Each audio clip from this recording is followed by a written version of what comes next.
Okay, so now we've got started. A little bit about me. Whoop. A little bit about me. I actually started off my career as a real estate agent in 1988. I worked at Realty Executives for somewhere around 11 years, and I learned some. I'd say working in real estate, you kind of learn everything, and sometimes more than you want to. But it really was a great training for really the rest of my career, and leading up to even having this conversation. So you want to imagine 1988, 1989, what the landscape and technology looked like at that time. Real estate was in terms of what you did to get business, it was a fairly linear process. You do some mailings, you might put a house on tour, you put an ad in the paper, it goes in MLS, things like that. I actually took a couple classes. I actually did a Joe Stump class that really, it was just the kind of the infancy of using databases for your marketing. And I did a CRS class and had an idea for doing this postcard marketing program. None of that even existed. At that point, the world was flat, and you were supposed to mail letters, and that's what everybody told me. So what I did for the next 3 or 4 months was just drive around in my car, writing down addresses of the homes that I wanted to sell, or the neighborhoods, subdivisions I wanted to sell in. I compiled a list of about, I think it was about 7,000 names. And then I proceeded I just did mailings every couple of weeks. And, that within 2 years, I was in the top 10%. So, I can say at that point in my life, I was very shy. I was extremely young. I was probably 22, 23 years old. And it was pretty intimidating. What I really got the lesson of how to leverage your time, and what I was doing with my postcard mailing system was leveraging my time. And that's really what technology can do for you. And that's what I really hope that you get out of this conversation is that you actually get an idea, or you'll see something. I may be talking about something, but you'll have an idea about something else. And that's really what, I got out of, and I still go to classes and courses and seminars because I always get something, and I'm always going to be looking for something. So I just invite you to find something that you can use to take your business, up a notch. So I used to use these. Actually, found these in a desk I cleaned out a few weeks ago. So I did put these on everything. And there's things that we can do now that get the message out about what we want, and that's what we can use our website for. So today, actually, I'm going to unmute. I'm going to unmute right now because I am curious what I am curious. How many WordPress users we do have. And thank you for sharing. Yeah, I just want to see how many, WordPress users we have, what you want to learn today. And, I'll keep that in mind as we're going through the class today. So does anybody have any questions or anything?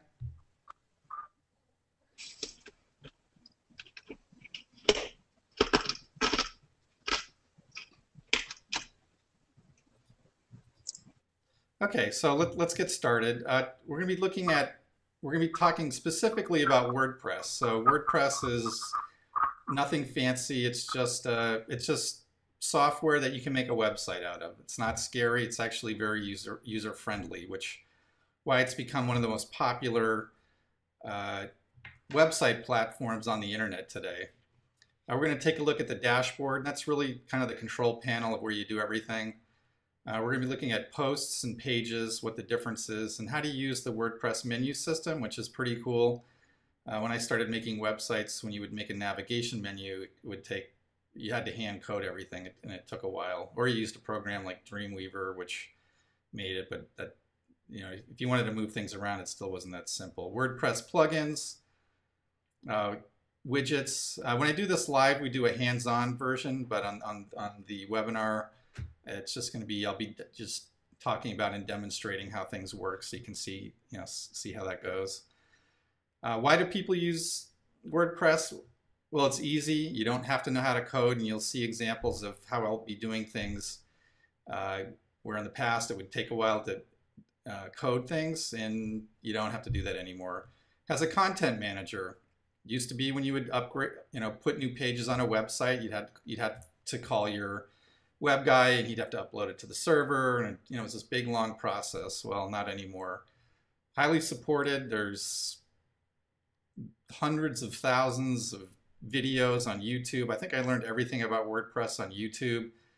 If I ever have a question, I just go to YouTube and just type it in, and I can always, seems like I can always find something that will answer my question. It's very cost effective.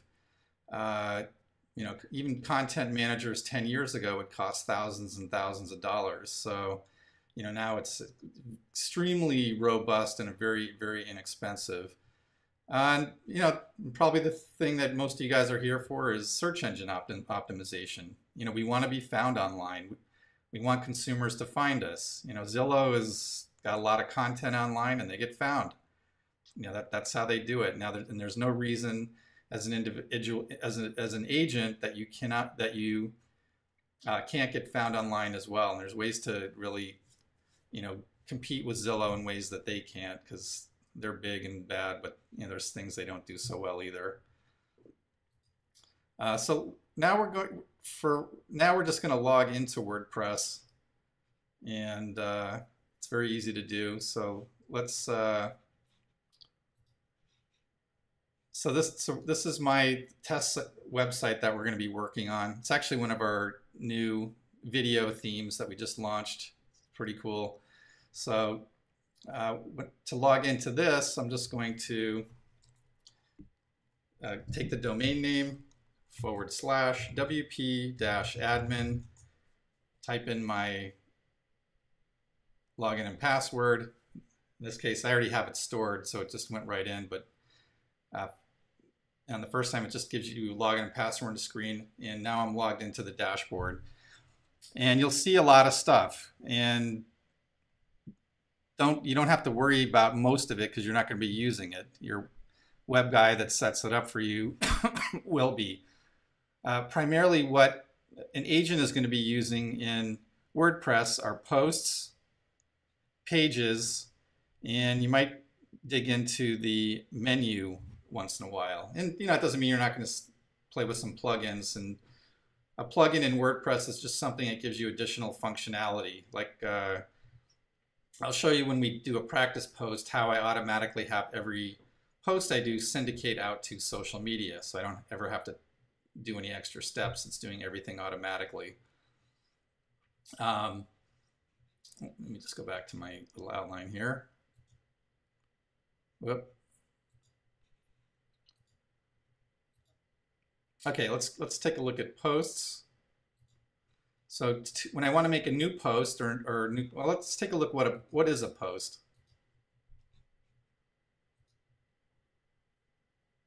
So if I look at my navigation menu, which is here, home, Scottsdale area maps, property searches, buyers, seller, blog.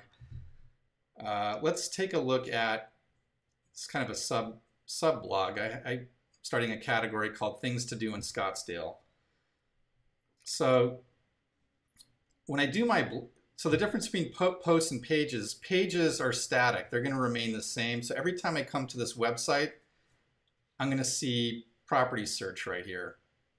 And I can search by zip code or subdivision, area, or map. These are all, they're static. They're going to stay here every time. Every time I make a new post to my blog, it's going to get pushed down. So right now I have a butterfly Wonderland post.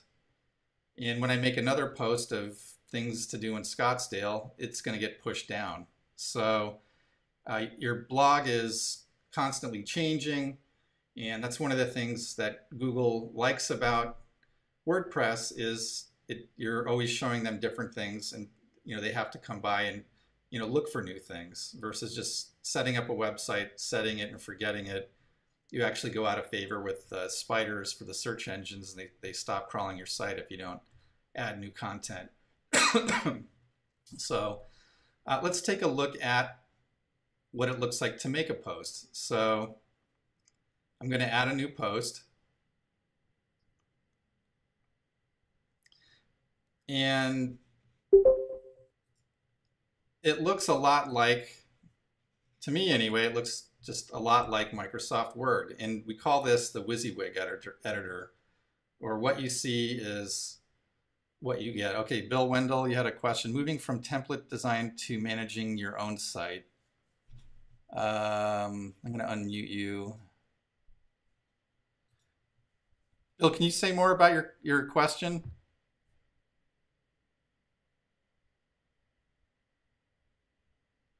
Bill? Okay.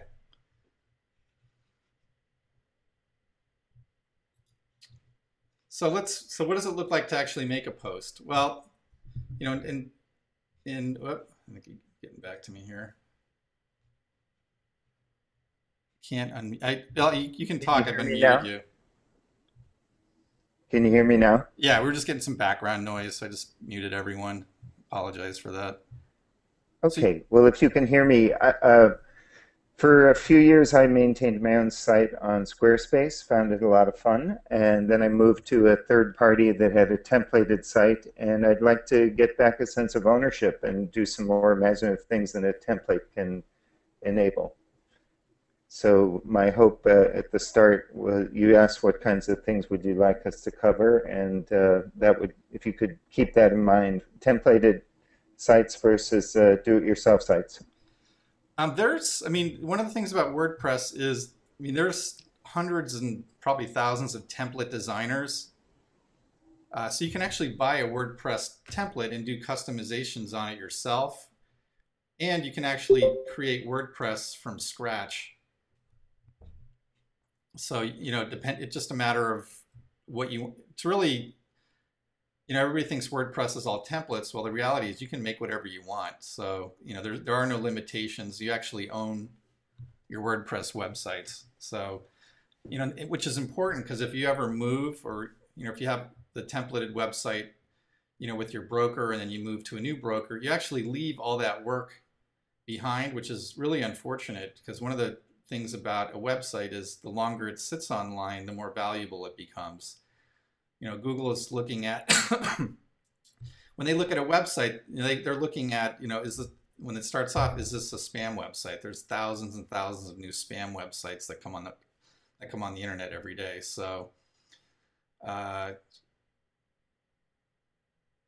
should we be concerned about losing SEO just if we just redesign from templated site to DIY site? If you have a current site now, there is a way to preserve the link juice. You can do 301 redirects, which I don't want to get too far into that because this is a beginner class, but you don't necessarily have to lose all that SEO. And if you go WordPress to WordPress, then you don't have to worry about that at all. I mean, there's ways to preserve that. So not something you have to worry about. And you know, make sure you tell your developer that you want to preserve those links with a 301. I'll just type that in here, 301 redirect, because otherwise it will get lost. All right. So let's, did that answer your question, Bill? Oh, it looks like you're muted. And if there's anything I don't answer, you can always call me after the class. I'll be happy to talk to you about you know, what we're covering. Okay, so let's just create a simple test post now, just to see what that looks like. So, you know, right near my house, actually at 90th Street and Cactus, there's and I'm going to put this under a category called Things to Do in Scottsdale. So there's a place that's called the Simple Farm in North Scottsdale. And I've driven by it a million times. I didn't even know it was there. It's about 2 acres, and it's just like a private neighborhood organic farm, and they grow all kinds of stuff in there. You can go in there twice a week and buy produce from them. And it's pretty cool. So This is something, in terms of blogging, one of the things I found is, as an agent, it's not always the best thing just to be pumping out real estate, real estate, real estate. It's actually a good thing to actually, in terms of keeping top of mind with your clients, to talk about other things. And, definitely real estate. Definitely that's what your business is. In fact, I put this post up about butterflies, put it on Facebook, LinkedIn, Twitter, Google Plus, and I ran into somebody. I just put this up a few days ago. Hey, butterfly guy. So I know they saw it, which is great. And now every time they drive by the butterfly wonderland, they're gonna, they'll think of me. So let's just continue on with the simple farmer in North Scottsdale. So I'm not going to write the whole post out, but just to give you an idea, how to write a post and really what that looks like. It's actually very simple. I'm just going to be writing about this, the simple farm.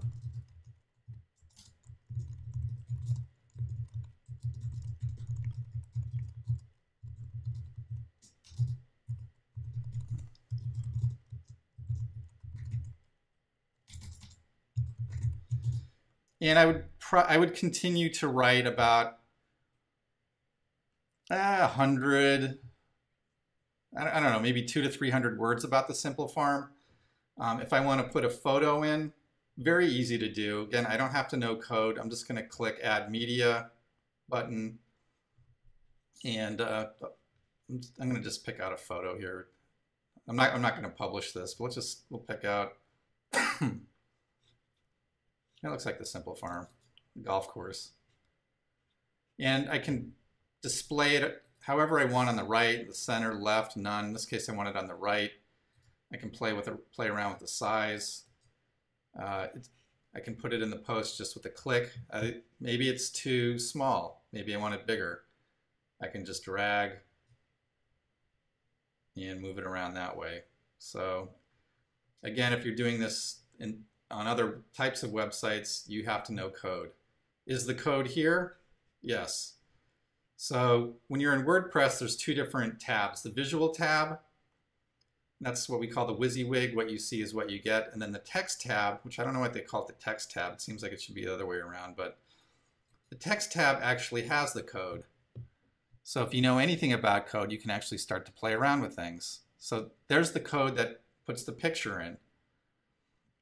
So I can either drag the picture bigger or smaller, or I may have specific width and height that aren't offered by WordPress. When you expand a picture, will it distort? Good question, and it just depends on the photo and the quality of the photo. If you take a small photo and make it huge, it probably will, but if you take a high resolution photo and change it, I mean, you're always going to lose quality. But if it's a high res photo, and you're just changing a little bit, you probably won't notice. So a lot of it just depends on the quality of the photo that you're taking. So that answer your question, Dale? Okay, very good. Good question. So again, I know code. Maybe I want the photo, it needs to be 375. I mean, I'm just changing the, whoop. It's 375 by, I want 200. So it should have shrunk a little bit. Looks like it did.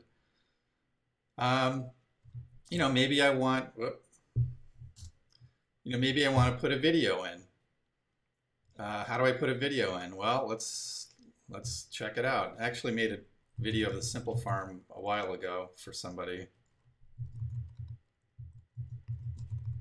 Let's see if I can find it.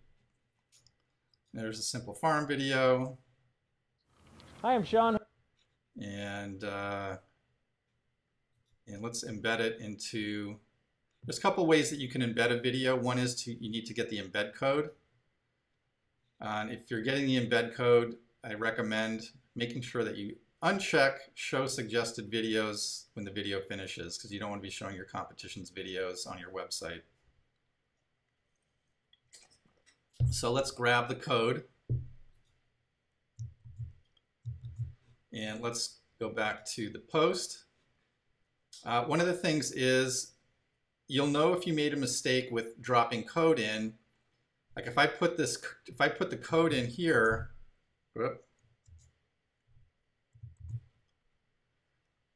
and publish this, that video is not going to show up. And the reason is, let's just publish it, and I'll show you what happens when you put code into the wrong place. So let's go back to things to do in Scottsdale, and you'll see now that I've made a new post and it's pushed down Butterfly Wonderland. So in the blog, it's going to keep putting the newest information on top. And why WordPress does that is when your site gets spidered, Google is going to be looking from the top down to look for something. Will you please show how to embed pictures in videos? Yep. Actually, we're doing that right now. So I'll put another picture in just to demonstrate, how to put a photo in. Okay, so all right, so how do we fix this? I want the video to show on the website because right now all I can see is the code for the website. Well, I know that I put this code from YouTube in the wrong place.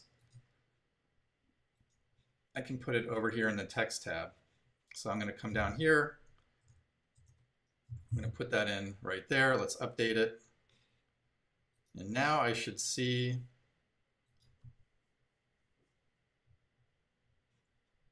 did I save that?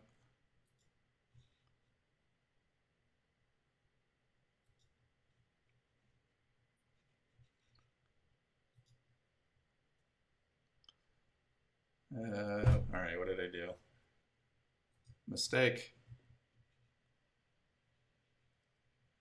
All right, so let's see.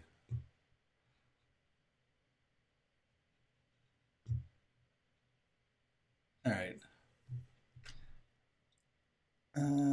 There's a mistake. All right, I'm just going to delete everything. Let's just do that. We'll start over. So I'm going to put a video in. And I can see if I put the video in properly just from this panel here, if I see a little film icon. I'm not sure what the error was, but easy to fix. So now I want to put a photo back in. So let's do that. So I'm going to click on the Add Media button right here. And let's just pick out a picture.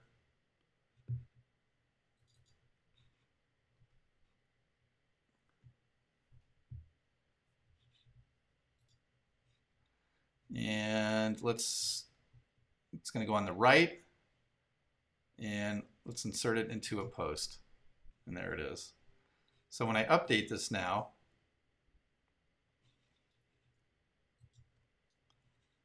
let's see what we got.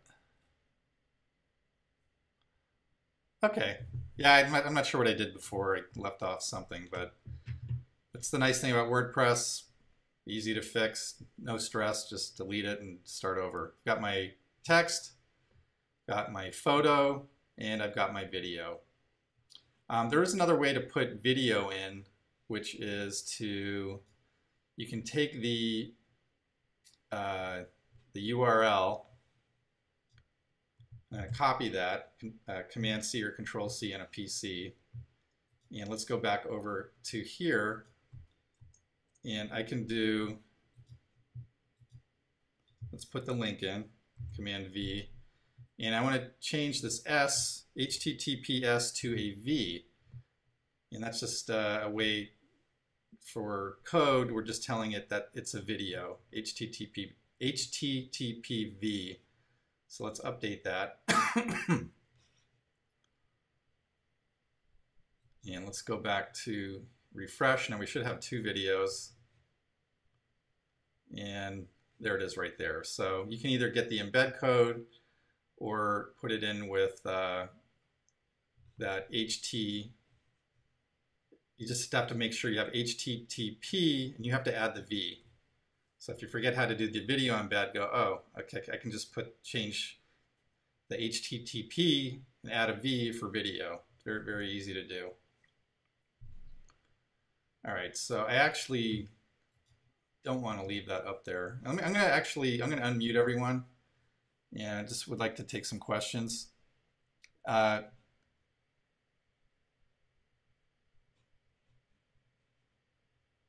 And I see Kay Wilson. I just want to make sure that I get your question answered. And everyone's unmuted now. So good time for questions.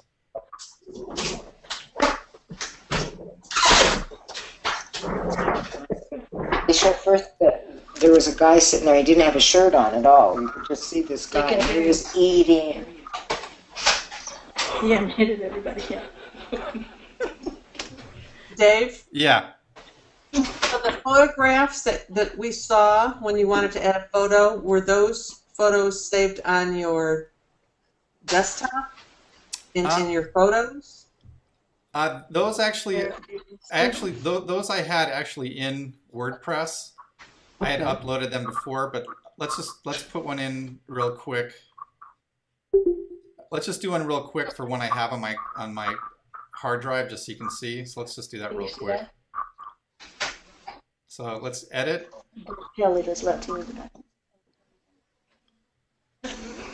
So now let's put in another photo. I'm going to add media, but I'm going to pull it from my hard drive. So in this case, I'm just going to go to Upload Files, select a file, and this is going to pull from my hard drive.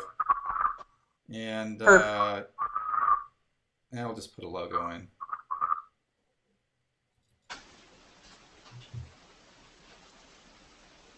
And now let's insert it into the post, and here's the new logo. So that it's pretty easy. Actually, okay, great, thank you. It's very easy.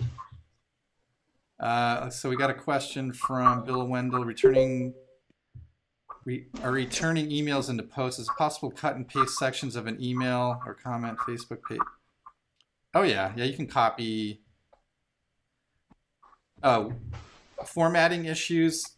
Sometimes when you copy off a website, Bill, you're going to grab extra code. I don't know if you ever noticed that. So one of the things that you can do is when you're copying, well, let's just do it right now. I'll copy the question out of here. Let's copy that. I'm going to copy it. When I paste something in, I want to click on this paste as text, because when I do that, wait a minute. Copy. I don't know why this doesn't work. So when you copy something, you want to click on the paste as text, which I haven't used this in a long time. I used to use this all the time. So let me copy something out of an email.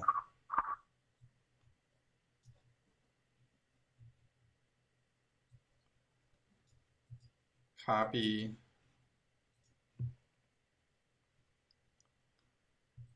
Let's just put it over here.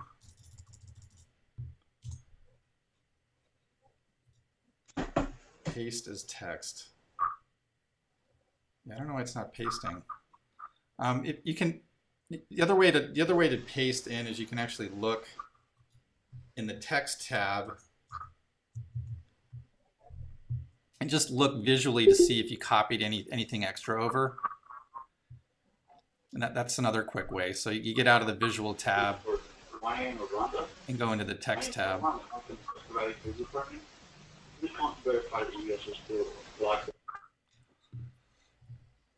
Read paste as text. That's what I did. So I don't know why it's not. This works all the time. I don't know why it's not working. But that's how you do that.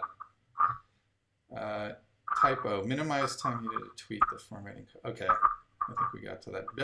Bill, did we get your question? Hey, Dave, I had also asked before a couple of those if there are things. Is it okay for us to use stuff off of different sites or places without having permission to do that? What are your limitations on that? I don't think I would ever copy and paste anything. I can tell you we've had clients that have taken photos. I had one client get sued. They took photos from Google Images, didn't understand how that worked. I think they had to pay $2,500 just to stay out of a lawsuit. Had another client, they copy and pasted a loan officer's mortgage update thing, put it on their website. They got sued. So I don't recommend doing that. If you do that, you want to, just like in high school, college, you want to give credit where credit is due for everything. For me, photos, I only post photos I own myself. Do not get them off of Google. If you get nothing else from this class, don't take stuff off of Google Images, because people think they're free images. They're not. So there's people there's bad guys that want you to take them because they're just looking to sue people. That's how they make their money. So yeah, just don't do that. I think it's not like, what I've done a lot of is I'll read an article, and I may add my own opinion to it or change it a little bit. I think that's a good thing that you can do, but yeah, just don't copy paste. And the other thing too about copying and pasting in terms of search engine optimization, it doesn't give you any SEO value. It's just duplicate content. So in terms of the search engines, it doesn't do much for you. Now that's different than, I want to get this information out to my clients. That's something else. But in terms of, being able to be found in the search engines, it's not really going to help you. Does that answer? So the butterfly video, did you go take that butterfly video? Yeah, I shot that myself on my iPhone while chasing my daughter around. So. Oh, okay. Okay. So I actually. Okay. Yeah, and that's the cool thing about technology now is things are so easy to do. I just shot the point of the butterfly post was not necessarily the video. The video is 1 minute long. The point was it's content to get found in the search engines by somebody in New York who's moving here, and they're just looking, what are we going to do with our kids while we're out there? Putting that on Facebook. Hey, I just went to this really cool place, top of mind. People are going to remember you, for that. So, I think I shot and edited that even before I left. I did it all in like 2 or 3 minutes. It was very easy. So, does that answer your question? Yes, thank Okay. you. Yeah, just there's people out, they actually want you to borrow their stuff because they make their money. It's like the patent trolls. Well, there's, digital media trolls that are just looking. They have ways to go. They have metadata in their photos. They can just find them online and they'll come after you. So yeah, just don't do that. Yep. And then what are you using to edit your videos? What do I edit my videos with? Yes. A few different things. Like, when I'm doing my things to do in Scottsdale, I just do that all on my iPhone and iMovie because I don't want to spend a lot of time to do those because, again, it's just about just making some simple content. I'm recording this video. I'm a Mac guy, so I'm recording this video with ScreenFlow. In most of my major editing I do. The light stuff I'll do in iMovie, and then Final Cut for like if I want something more professional looking. PC, there's Camtasia for doing screencasting, which is very good.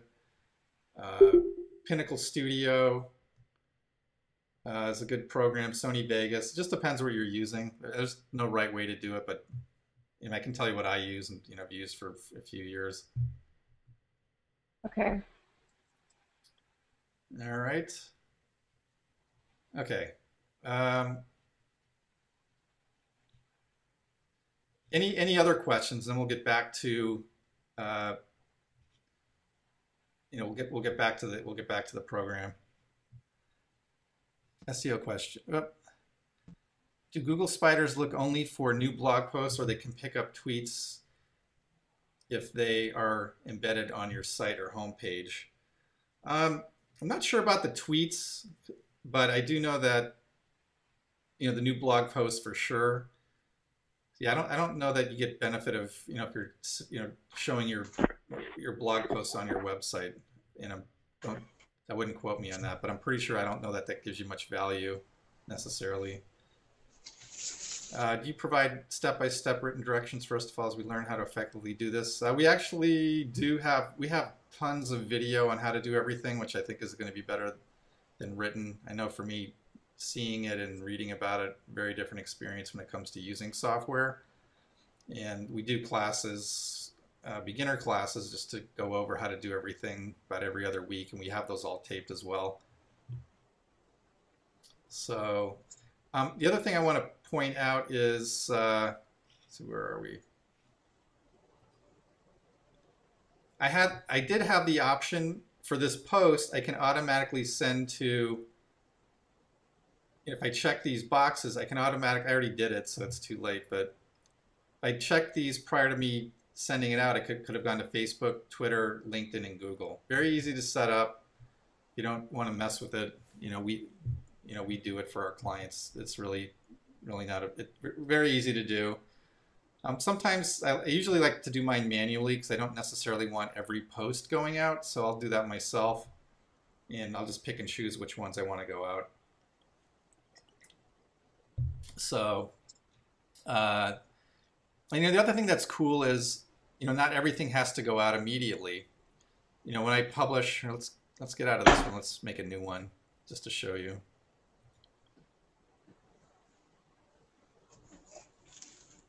The other cool thing about WordPress is I can schedule when I want things to go out. By default, it schedules to, oh, okay. So like this, I have this is automatically set up now. It's going to go, if you can see here, publicize, it's going out to all my social media that I put in here that I want it to go to. I actually have options on when I want it to publish. So I can pick the date, and the times. I can also make a post password protected. Maybe you have special lists of foreclosure properties that you only want your clients to see or specific clients to see, or make a post private that you have to have the link to see it. So there's a lot of different ways that you can use content. It's not just one, it's not just one way. So you can, really, think about how you want your content to be going out. I might have an idea for the best Halloween article I've ever had right now. I'm not going to publish it today. I could actually write it right now, set it for, October 31st, and send it out then. So that's a very cool feature there as well. One of the things I really appreciate about WordPress is the menu system, and having done it the old way, you would be more appreciative of this. All right, so let's get into the menu. So if I come here, this is my menu system on this site right here. So I can see property search, zip code. Whoop, let's get back here. Property search, zip codes, and if I come over here, property search by zip code, and I can actually move these around just by dragging and dropping. In the old days, you had to recode, and it just was the biggest pain in the rear. Subdivisions, again, I can just drag and drop, move things around. If I want to add a new link, it's very easy to do. I can either do it by recent pages. I just can check on one of these. Whoop. And if I can just check this, add to menu. There it is. I can move it around like that. Really, really simple.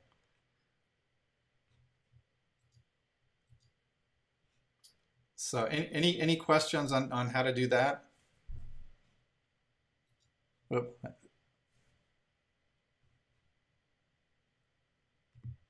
Okay. Let's see where we are on the outline.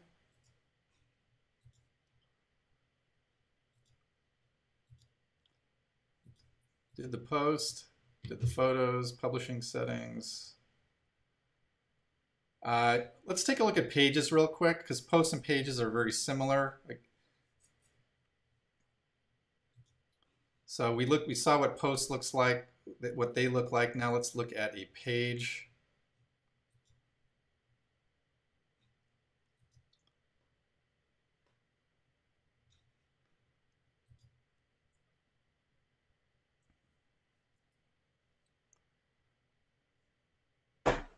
And it looks the same, right?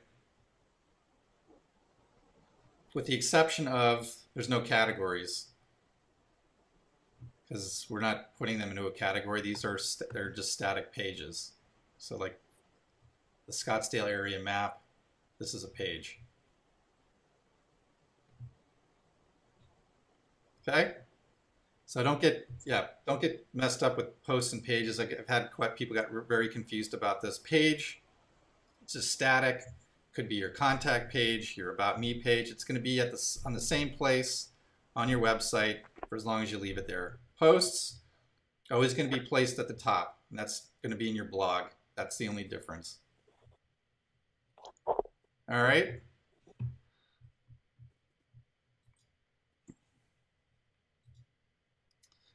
Did the menus. So now I'm going to show you how to really leverage content. And I'll relate this to a story. My wife she's not in real estate. She's a family law attorney and mediator. And we started this website probably about 6 years ago. And we wrote a lot of content for it. Now you can write content, and depending on how you're doing it, and I've written hundreds and hundreds of pages of content. It's the least amount of time I'll put into something is a half an hour. When she was writing these articles, I mean they're all an hour a piece at least, and she really had to think them through. She's probably written about 250 articles. And the point I'm making is over time these became more and more valuable. Probably in the last 4 years.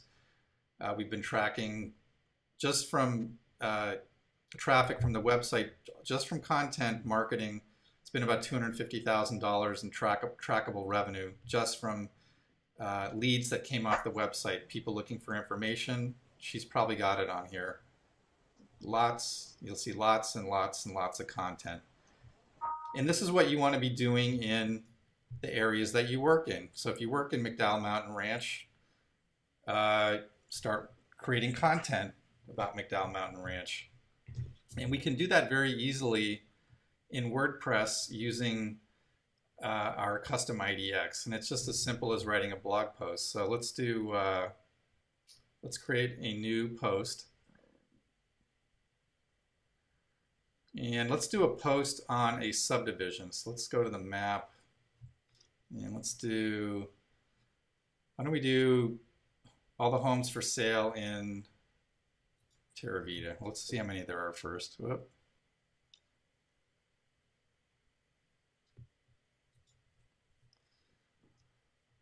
And there's 23. Okay, well, that's a good one to do for now. So let's do a blog post. I'm going to do homes for sale in Terra Vita.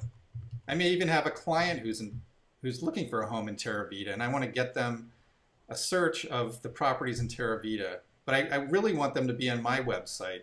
I don't necessarily want to send them, to an armless search, because the more traffic I get to my website, the better. And I want to train my clients to use my website, share my website. They can share, the client can share this list with somebody, with their friend. Hey, what do you think of these houses I'm looking at?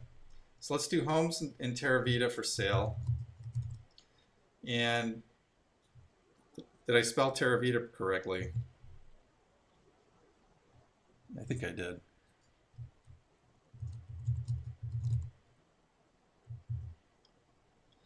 And if I'm sending this to a client, I'm probably going to write a little bit more, but in the interest of time or not. I'm going to click on the little blue house. That's our tool. And I could either draw a map of where I wanted to select, or I'm going to do Scottsdale, and I'm going to do Terra Vita. I'm gonna do wildcard because I don't know if there's Terra Vita condos, Terra Vita townhomes. I'm not familiar with all the names. So I'm gonna insert that into my blog. I'm gonna pick a category. I'm gonna publish it. I'm going to then go to my blog. Homes in Terra Vita for sale. And I've got 20 results.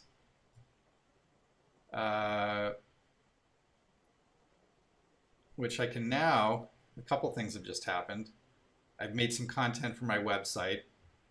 I've made some content for my client if I have a buyer in Terra Vita. And I also have some content for I have content for social media. So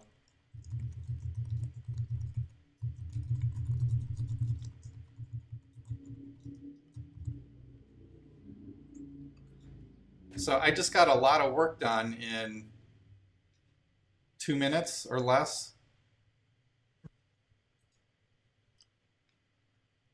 You know, that was very easy to do. So any questions on that process?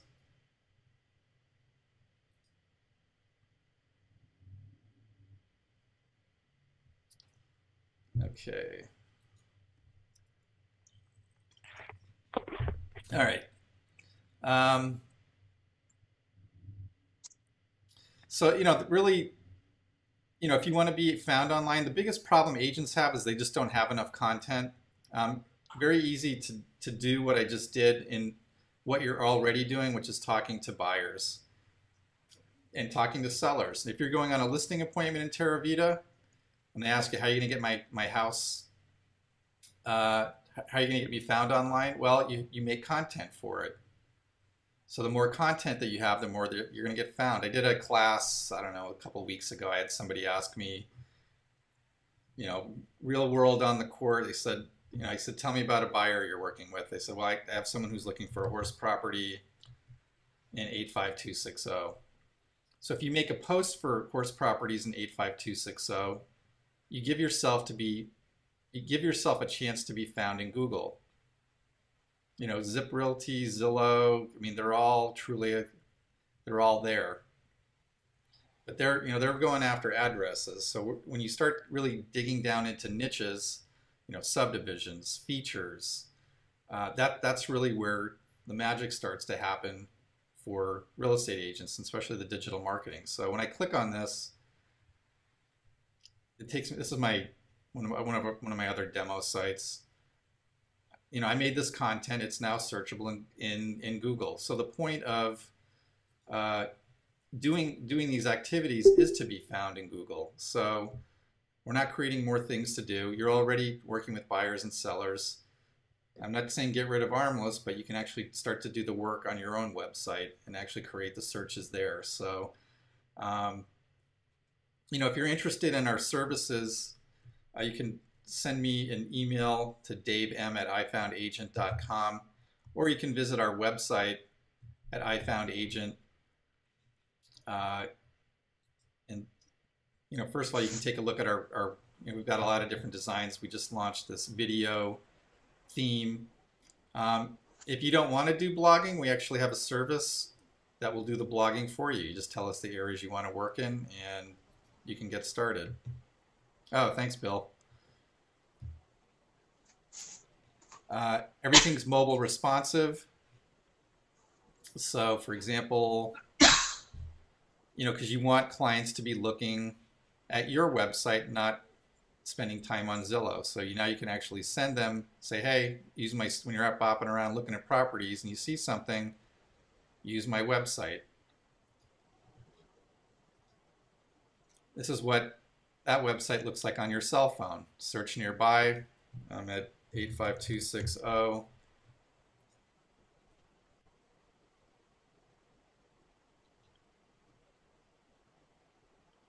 Whoop. What did I do?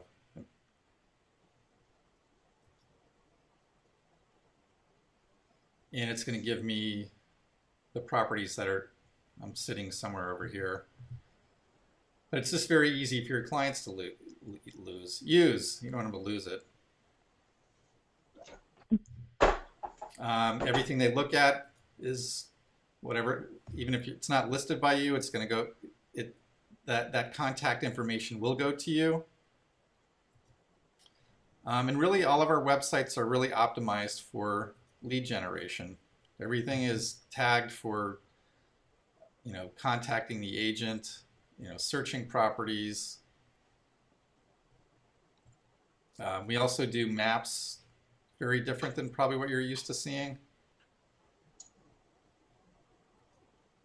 Oh, not on my site, that's the problem. Okay, let me get back to my site.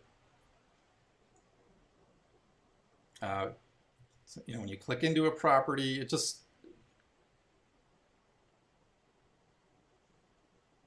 and everything's designed to capture leads. Save the property. They can, save it to their same save searches. We also offer a search by payment, where, as far as I know, we're the only company that does that. So a client can actually search by their budget. Does this fit your budget? No. Well, what is your budget? $1,800. So I've been in real estate a long time. We've really thought through the customer experience for your buyers and listings. Let's see, Bill. Any thoughts about sites for buyers agents versus listing agents? Should it be clear from the landing page? I don't know. I don't know. I mean, I don't know that consumers know the difference.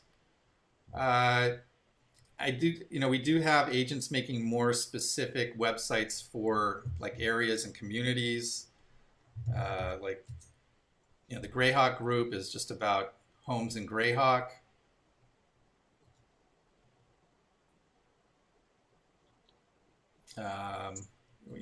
We're actually putting out themes just for subdivisions. So we have subdivision themes that are all about the subdivision. So we do the work for you and put together a system as well. The subdivision themes come with a blogging package where they're all preset for that particular subdivision, neighborhood, area. You don't even have to think about it. Now, I'm not recommending setting it, forgetting it. It's always good to put your own.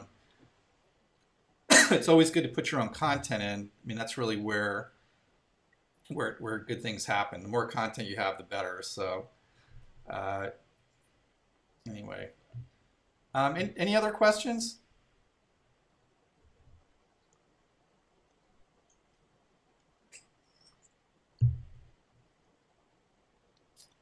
Anything, and I'll stick around, as long as you want to go through anything burning you wanted to ask, too embarrassed to ask. We do have a program. You can get started with us for as little as $5.99. You own the website. You can take it with you.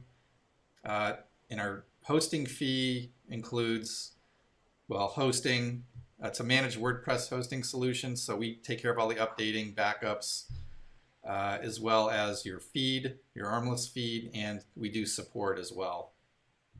So we also have a $99 a month plan. If you don't want to do an upfront, we have that available as well. So, if you have any questions, just feel free. I'm going to put my email on here. And my phone number is 602-405-0596. I appreciate you guys coming today. I hope you learned something that you can take, with you in your business. So, Sky, anything you need to leave us with? I want to thank everyone for attending today. And Dave, you'd mentioned that we had a couple of agents from the Valley that were going to be on the call today. I don't know if anyone from the Valley still is, but just a heads up, we do have 16 branches to serve you in the Valley, so I'd be more than happy to connect you with our sales reps in your area down there if there's ever anything we can help you with in your market. And I just wanted to put that out there. Okay, guys, thank you. Thanks. Thank you.